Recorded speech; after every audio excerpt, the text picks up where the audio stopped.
बिस्मिल्लाहिर्रहमानिर्रहीम। अस्सलाम वालेकुम डियर स्टूडेंट्स। इस लेक्चर में मैं आपके साथ डिस्कस करूंगा आपकी नाइन्थ क्लास मैथ की जो न्यू बुक है उसका चैप्टर नंबर 3 और चैप्टर नंबर 3 की एक्सरसाइज 3.2 दूसरी एक्सरसाइज का अब हमने क्वेश्चन नंबर 4 करना है। क्वेश्चन नंबर 4 के अंदर बेटा 3 पार्ट है, ये फर्स्ट वाला, ये सेकंड वाला और ये थर्ड वाला। और इसमें क्या कहता है, आपने जो है वो वेरीफाई करना है, साबित ये करना है कि आपका जो कम्यूटेटिव लॉ ऑफ इंटरसेक्शन और कम्यूटेटिव लॉ ऑफ यूनियन को आपने वेरीफाई करना है। यानी इसमें ये कह रहा है कि इंटरसेक्शन यानी तुकाते और यूनियन के जो लॉज हैं, कम्यूटेटिव लॉ जो है, कम्यूटेटिव प्रॉपर्टीज जो है, उनको आपने क्या करना है, वो वेरीफाई करना है, साबित करना है। तो बेटा किस तरह से करेंगे, ये हमारे पास ए और बी दो सेट हैं, तो हमने क्या करना है, सबसे पहले जो है वो इनको जो है, इनका जो कम्यूटेटिव लॉ यूनियन के हिसाब से है ना, वो ये होगा A union B equal B union A. इन दोनों का आंसर क्या आना चाहिए, बराबर आना चाहिए। ए यूनियन बी का आंसर बी यूनियन ए के बराबर आना चाहिए। अगर इन दोनों का आंसर बराबर आ जाता है तो फिर इसका मतलब साबित हो गया कि इनके अंदर commutative law of union, union के हिसाब से ये दोनों क्या है, कम्यूटेटिव हैं। और फिर पहले यूनियन के हिसाब से निकालना है, फिर आपने इंटरसेक्शन के हिसाब से भी करना है। तो उसके लिए बेटा सबसे पहले हम क्या करेंगे, ये जो ए यूनियन बी है इसको फाइंड करेंगे, ए यूनियन बी। तो वो बेटा हमारे पास क्या आएगा, पहले ए की वैल्यू लिखेंगे 1 2 3 4 और 5, फिर यूनियन का साइन ये वाला लगाएंगे, फिर किसकी वैल्यू लिखेंगे, बी की वैल्यू है 4 6 8 और 10, ये वैल्यू लिख ली। अब हमने क्या करना है बेटा, इनका यूनियन लेना है। यूनियन में ये है, ये भी सारी वैल्यू आनी है और ये वाली भी, यानी 1 2 3 4 5 ये वाली आ गई। उसके बाद ये 4 आना है, पहले लिखा तो नहीं हुआ, अगर लिखा हुआ है तो दोबारा नहीं लिखना, 4 पहले लिखा हुआ है, फिर 6 वो नहीं लिखा, वो लिख दिया, फिर 8 और फिर 10, ये तीनों ही नीचे लिखे हुए ये हमने लिख दिए। और इनकी तरतीब पहले ही लगी हुई है, तरतीब लगाने की जरूरत नहीं है। तो ये ए यूनियन बी का आंसर आपका निकल आया। अब हमने बी यूनियन ए का आंसर निकालना है, तो फिर पहले किसकी वैल्यू लिखेंगे, बी की, जो क्या है 4 6 8 10, और उसके बाद यूनियन का साइन लगाएंगे, फिर किसकी वैल्यू लिखेंगे, बी के बाद यूनियन, और यूनियन के बाद ए की वैल्यू, और ए की वैल्यू है 1 2 3 4 और 5। और यूनियन में फिर क्या करना है, इन दोनों वैल्यूज को आपने इकट्ठा करके लिख देना है, यानी ये वाली वैल्यू और ये वाली वैल्यू। तो इसमें 1 2 3 4 5 ये भाई सारी आ गई, इनमें से 4 पहले लिखा गया, ये आ गया, फिर 6 फिर 8 और फिर 10। बस ये याद रखना है, कोई भी वैल्यू जो है वो दो दफा आपके पास नहीं आनी चाहिए। जैसे इसमें 4 इसमें भी था, इसमें भी, वो हमने सिर्फ एक दफा लिखना है। ये भी सारी वैल्यू आ गई, ये भी।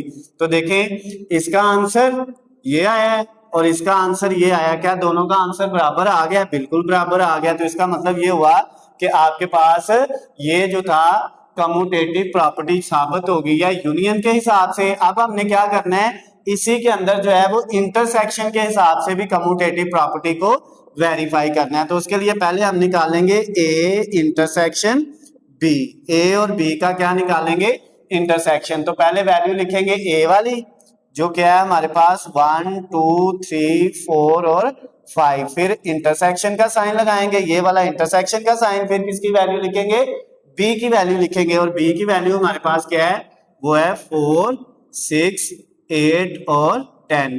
अब इन दोनों का अगर हम आंसर निकालें तो बेटा ये हमारे पास आएगा, इन दोनों में जो सेम है वो सिर्फ इंटरसेक्शन में आना है, वो आ जाएगा 4। और इसके बाद जब हम बी इंटरसेक्शन ए निकालेंगे, जैसे ये A union B, B union A, और इंटरसेक्शन में ए इंटरसेक्शन बी और बी इंटरसेक्शन ए भी सेम आना चाहिए। तो इसमें पहले बी की वैल्यू जो क्या है 4 6 8 और 10, फिर इंटरसेक्शन, फिर किसकी वैल्यू, ए की, वो है 1 2 3 4 और 5। अब इन दोनों को अगर हल करें तो इनमें भी इंटरसेक्शन में सिर्फ कॉमन दोनों में क्या आ रहा है, 4। तो अब इन दोनों का आंसर भी सेम है। तो इसका मतलब ये हुआ कि ये commutative property with respect to union भी साबित हो गई है, दोनों जवाब सेम आ गए हैं। Commutative property with respect to intersection वो भी साबित हो गई है, A union B, B union के इक्वल है, और इसी तरह ए इंटरसेक्शन बी इक्वल है बी इंटरसेक्शन ए के। तो फर्स्ट वाला पार्ट इसका कंप्लीट हो गया। अब हमने इसका सेकंड वाला पार्ट बेटा करना है।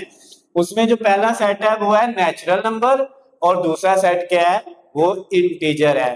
और नेचुरल नंबर जो होते हैं बेटा उनको हम कहते हैं, वो स्टार्ट होते हैं 1 से, 1 2 3 4 5 6 7 8 9 10। तो इसमें साबित क्या करना है कि n यानी नेचुरल नंबर का यूनियन ले z से, फिर नेचुरल नंबर जो है वो बाद में लिखना है z का यूनियन ले नेचुरल नंबर से। तो ये दोनों क्या आने चाहिए, इन दोनों का आंसर बराबर आना चाहिए। करके देखते हैं। पहले नेचुरल नंबर वो होता है 1 2 3 4 सो आन, आगे वैल्यू ये चलती जाती हैं। यूनियन फिर किसको लिखना है, z होता है इंटीजर।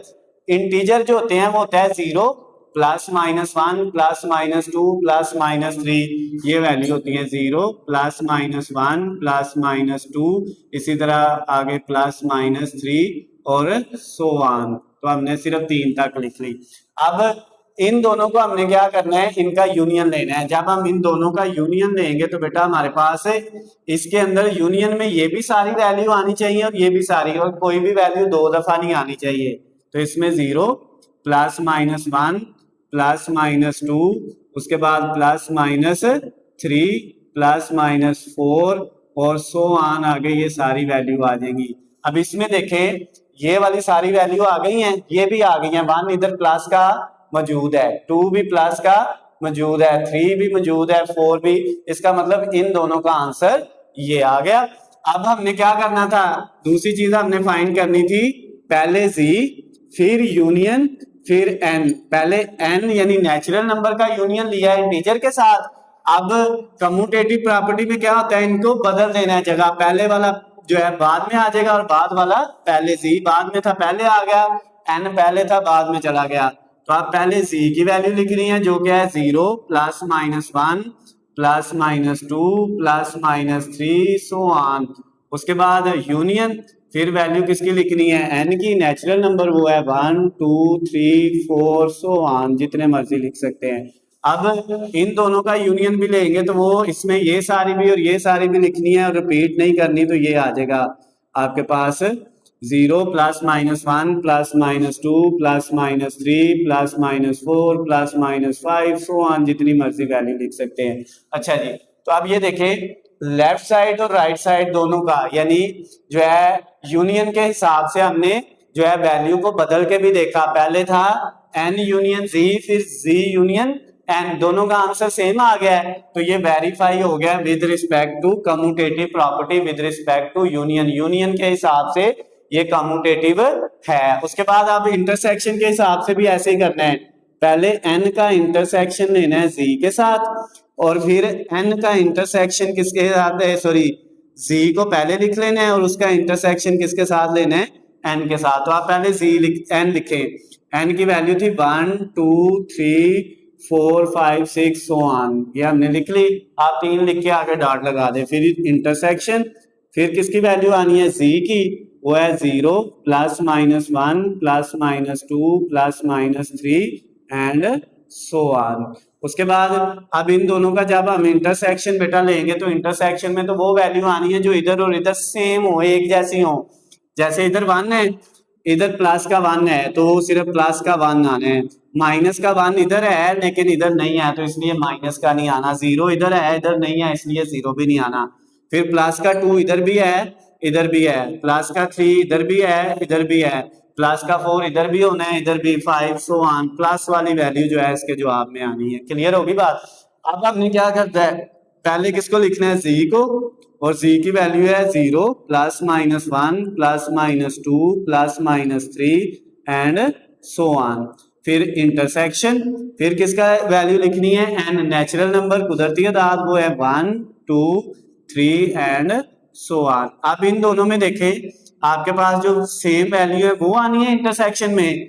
तो इधर 0 है, इधर नहीं है। इधर प्लस का 1 है, इधर है, प्लस आ गया। इधर माइनस का 1 भी है लेकिन इधर नहीं है। फिर प्लस का 2 दोनों तरफ है, माइनस का 2 सिर्फ इधर है। प्लस का 3 दोनों तरफ है, माइनस का 3 सिर्फ इस साइड पे है। तो जो रकमें दोनों तरफ है वो हमने लिख ली। तो आप देखें इधर भी बेटा n का इंटरसेक्शन z से लिया, फिर z का इंटरसेक्शन n से लिया, दोनों का आंसर सेम आ गया। तो ये कम्यूटेटिव प्रॉपर्टी वेरीफाई हो गई, साबित हो गई with respect to intersection. Union के हिसाब से भी देख ली कम्यूटेटिव प्रॉपर्टी है, इंटरसेक्शन के हिसाब से भी देख ली। अब बेटा इसका जो लास्ट वाला पार्ट है जिसमें हमारे पास एक सेट ए है और एक बी है। ए में कहता है जो नंबर आने हैं वो होने चाहिए रियल नंबर, और रियल नंबर के अंदर सारे नंबर आ जाते हैं, जीरो भी, प्लस वाले भी, माइनस वाले भी, बटे वाले भी, रियल के अंदर सारे नंबर आ जाते हैं। जिस तरह के नंबर भी हों वो रियल के नंबर अंदर आ जाते हैं, इशारिये वाले सारे नंबर होते हैं।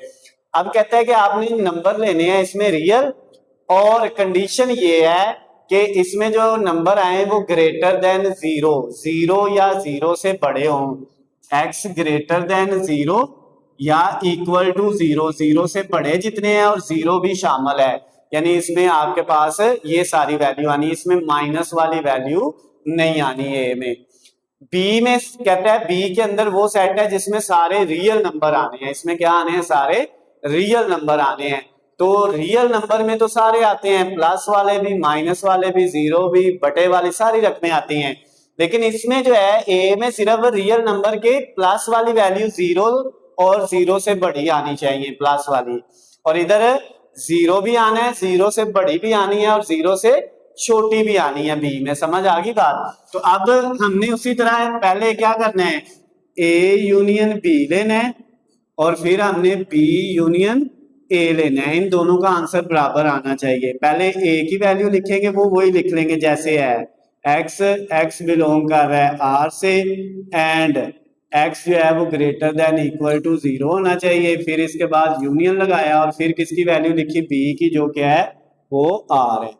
क्लियर होगी बात? अब देखें इस वाले में जीरो और जीरो से बड़ी यानी प्लस वाली वैल्यू आनी है, इस वाले में जीरो भी आना है, जीरो से बड़ी भी आनी है, जीरो से छोटी भी आनी है, सारी आनी है इसमें जिसमें सिर्फ आर लिखा है। तो जब यूनियन लेना है तो यूनियन में इसका आंसर ये नहीं आ जाएगा आपके पास आर, क्यों?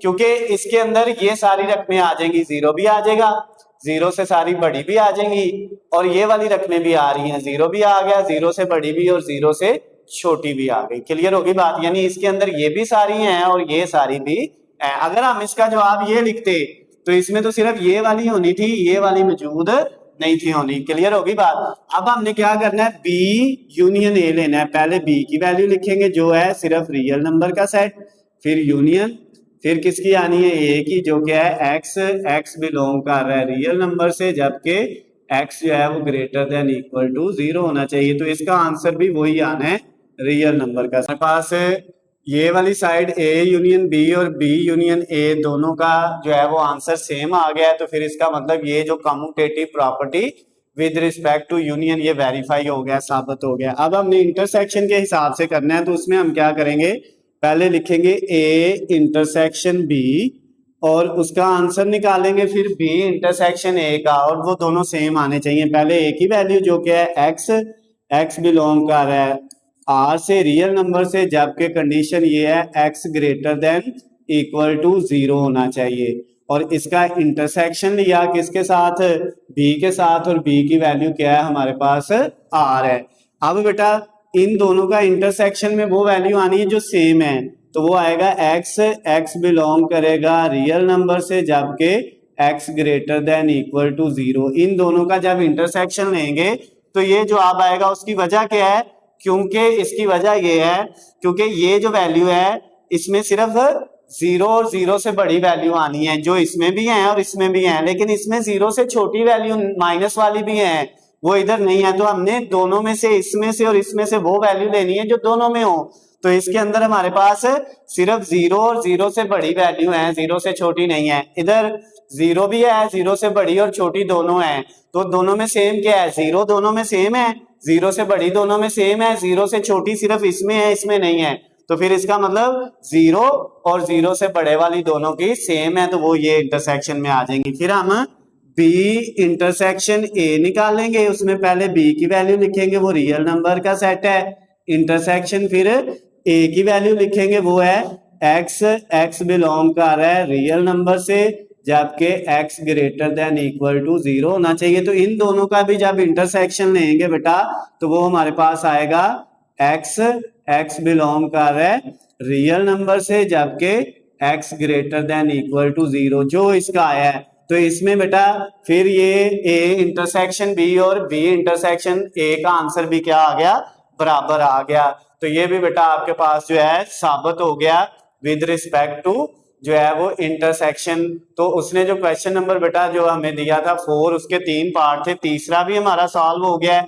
तीनों के अंदर उसने सेम चीज पूछी थी, साबित क्या करना है, इंटरसेक्शन के हिसाब से भी ये कम्यूटेटिव हो और यूनियन के हिसाब से भी कम्यूटेटिव हो। तो हमने साबित कर दिया कि ये तीनों क्वेश्चन जो है वो यूनियन और इंटरसेक्शन दोनों के हिसाब से कम्यूटेटिव हैं। तो इसके साथ ही बेटा आपका क्वेश्चन नंबर 4 कंप्लीट हो गया है।